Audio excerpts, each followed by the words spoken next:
James chapter 1 verse 12 says, "Blessed is the one who perseveres under trial, for having stood the test, they will receive the crown of life that the Lord has promised to all who love him." Maybe if you're anything like me, you've been finding these days of lockdown challenging in some ways. Maybe there's been particular suffering you've experienced, or maybe you're just finding temptation harder, it being frustrating, around the people you live with. Maybe the challenges of childcare and work are difficult. But this passage encourages me for 3 reasons. The first is that it acknowledges that temptation and trial is normal for a Christian. If you're finding stuff hard at the moment, you're not unusual. You're not out on your own. And in Romans chapter 7, Paul even describes kind of his battles with temptation as being like a war within himself.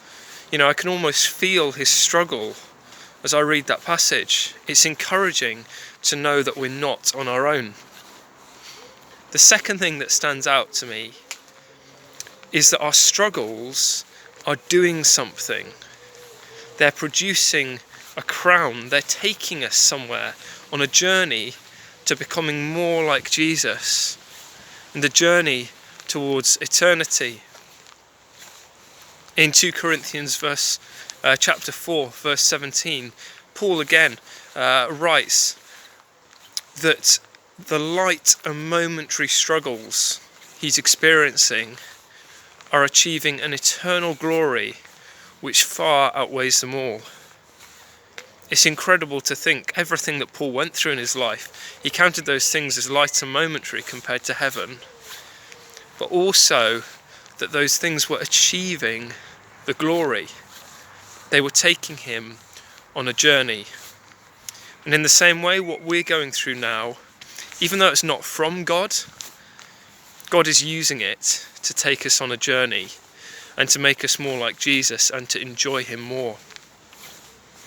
And then the third and final thing that stands out to me is that the crown is promised. It's not up for debate. It's not there if you work hard enough.